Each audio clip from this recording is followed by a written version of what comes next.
Welcome to Wednesday night. Friends, we are so happy that you have decided to tune in tonight and join us with our current series, Genuine Faith. We are looking at week 2 here, week 2 of our series, and I'm excited that you have chosen to join us. So hey, I wanted to start with a story. When my son was young, I would read books to him. I like to read books to him a lot. And one book in particular that I read to him was called The Little Engine That Could. And maybe you know this story. Maybe your parents read this to you when you were younger, or an aunt or a grandparent or an older sibling or whatnot. Or maybe you're like, I don't even know what you're talking about, Meredith. But regardless, this was a book that I read to my son. And so the premise of this book, it was about this little blue engine, and this little blue engine was had the task of bringing toys and food to all the girls and boys on the other side of this really big mountain. And so as the story went along, there were other engines that came and went, but they were just too busy to do this. But the little engine said, all right, well, maybe I can do it. And so the little engine decided that she was going to take these toys and this food up this mountain to all the kids on the other side. And so because she was little and because she wasn't sure if she could do it, she said a phrase, she repeated a phrase over and over to herself as she climbed this mountain. And what she repeated to herself was this: I think I can, I think I can, I think I can. And she repeated that over and over and over again as she climbed the mountain. She made it over the mountain, got to the town, and dropped off all the toys and the food to the boys and girls, and everybody was happy. And when she got to the other side and she parked and the boys and girls were taking the food and toys, she said to herself, I thought I could, I thought I could, I thought I could. So why do I tell you that story? I tell you that story because I don't know about you, but for myself, there's been times in my life where I approach a day, I approach a situation in the same way as the little engine, by saying, I think I can, I think I can, I think I can. And you know, it's applying this positive thinking to my life instead of actually going to the Word of God and stepping out in genuine faith. And so that's the topic of this week's series is positive thinking is not genuine faith. Positive thinking is all about the creation, whereas genuine faith is all about the Creator, right? There is a big difference. We can't just apply the phrase, I think I can, to get through the things in life that are really, really difficult. To get through the things in life, right? We're called to step out in genuine faith that is grounded and formed, and the foundation is on the Word of God. As I was getting ready for this message, the Lord brought me to Psalm 86, and I really encourage you this week to kind of go and to spend some time in the 86th chapter of Psalms, and it's a beautiful, beautiful chapter. And what it is David is kind of crying out to the Lord in this chapter, and it's kind of titled like like David's, confession of faith or whatnot. And really in the psalm he is talking about all of the characteristics of the Father, all of the truth and all the characteristics of him. And he is just kind of reminding himself is what I think. I think he's going through hard times and he's probably reminding himself of the characteristics of God, right? And when we remind ourselves, when we read about those characteristics of God, it puts us in a much, much better and stable place. And that's what David is doing in this psalm. And specifically, I want to look at verse 7 in here. And this is what David says in verse 7. He says, whenever trouble strikes. Now, that's the key word, whenever trouble strikes. Because, my friends, as you can see, the world in which we're living in, trouble is going to strike. It just will. Like the word says that, we are not always going to live on the mountaintop experiences, that there are going to be hard times. And so David says, whenever trouble strikes, I will keep crying out to you. That is so important. I will keep crying out to you. Who do you cry out to when trouble strikes? He says, I will keep crying out to you, for I know your help is on the way. I know your help is on the way. God, there is none like you. No one like you. There's no other God as famous as you. That is such a beautiful, beautiful verse in the 86th Psalm. That is verse 7. And I say that because I don't know about you guys, but I mean, we're living in times of trouble, aren't we? I mean, it doesn't take a rocket scientist to see that the world is completely different from what it was 7 months ago, right? School looks different. Church is different. Going out to, the grocery store, going to, Dunkin' Donuts or Starbucks is different.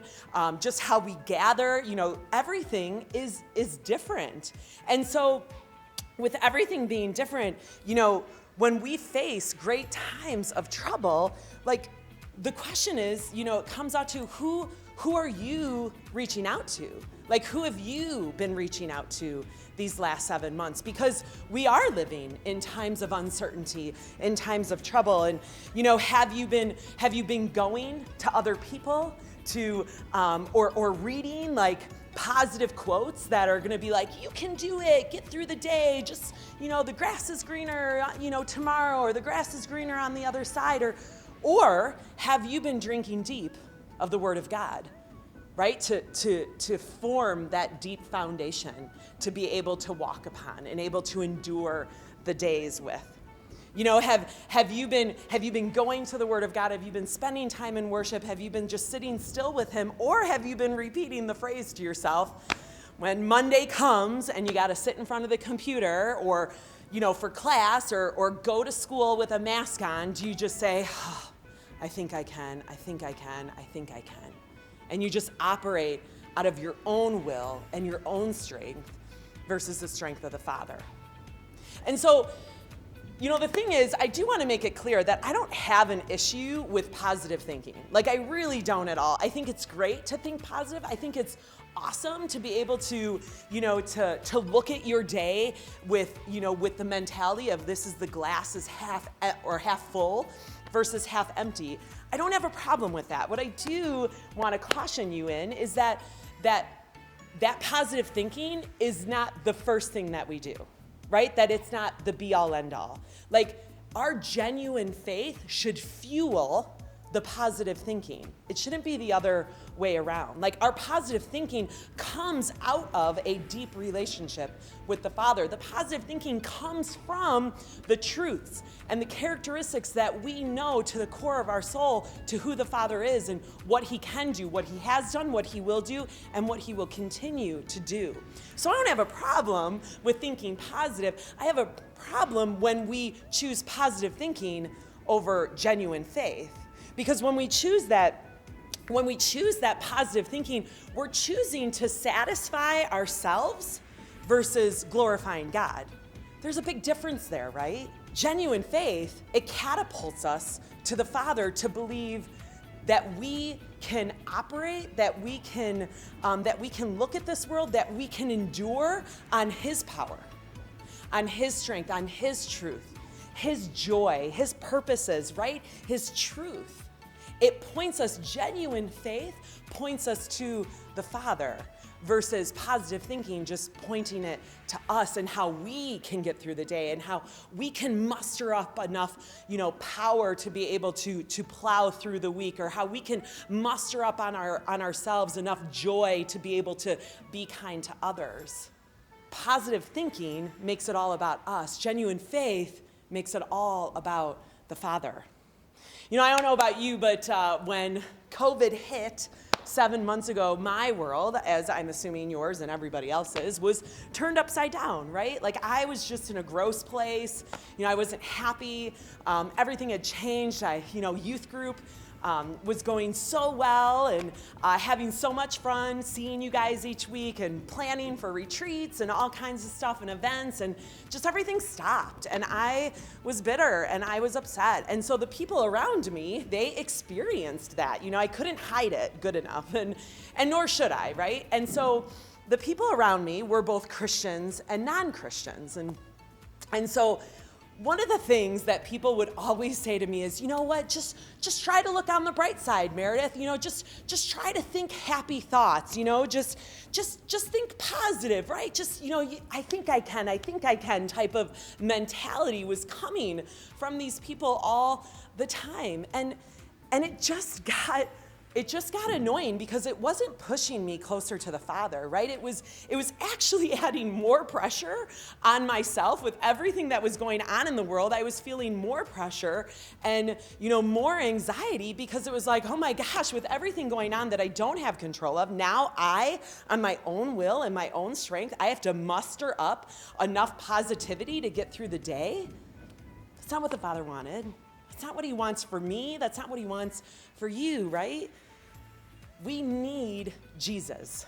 We need the Word of God to always be our foundation, right? Jesus did not die on a cross so that we could just operate out of our own power and our own wisdom and our own will. No, he died on that cross for us to be able to live abundantly, to be able to live fully out of who he says that we are, right? In both the good times and the bad times. And so I needed in that time not to be pointed to myself, I needed to be pointed to Jesus. You need to be pointed to Jesus. We all need to be pointed to Jesus in times of both good times, but in particularly in times of bad times as well. We need to be pointed to Jesus. And so we lay ourselves broken and discouraged and anxious at his feet. And we sit before him and we ask his presence. We ask his knowledge. We ask his truth. We ask his joy. We ask his presence to fill us and to carry us as we go through these seasons. We want him to be leading the way, right? Like he's our rod and our staff that we hold on to as we walk through these hard seasons. Friends, I believe with everything that I have, that when we operate out of a faith that is genuine and not just positive thinking, when we operate out of a faith that is genuine, that our lives will forever change. Our minds will be transformed, our thoughts will be transformed, our speech will be transformed, the way that we spend our time and our money, it'll all be transformed when we operate out of this genuine faith, right? This genuine faith that comes right from a direct relationship that we invest in with the Father. And so my question to you as I leave you guys this week is just what is your faith? Is your faith genuine? Do you operate more out of a genuine faith, or have you found yourself over the last 7 months, or even maybe more than that, just trying to operate out of positive thinking? That, I think I can get through this. I think I can do this. If I just study hard enough and every day enough and just do what I can do, I'm gonna get that grade. If I could just work out hard enough, if I could just make the plan and make the schedule, then I'm gonna be this great athlete and I'm gonna have this great figure. Or do you do those things, but before you do those things, you spend time with the Father and you read his truth. You spend time in worship. You spend time one-on-one with him. And you get the truth from him.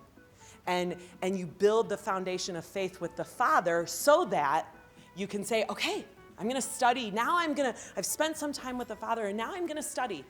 And I've asked the Lord for his knowledge and his wisdom and his ability to help me retain the information that I need for this test. And so now I'm going to go study, and I'm going to do what I can to be diligent to try and get a really good grade, right? There's a difference. We bring God into it. When a faith is genuine, we bring God into it. We are depending on the Father for everything. Do you depend on the Father for everything? Where has your faith been? Has it been more of positive thinking, or has it been more genuine? Friends, I hope you take some time and you think about that and you process that. And my hope and prayer is that we will all be catapulted towards a faith that is genuine, that the Lord of the universe would show us when we're walking that fine line of positive thinking versus genuine faith, And that when we're towing that line, or whatever that word is, when we're walking that line, that if we get too far to the other side of positive thinking versus genuine faith, that our Abba Father would take us so gently and be like, no, son or daughter, come to me first. Come to me first. I hope you guys have a great week. We'll see you soon.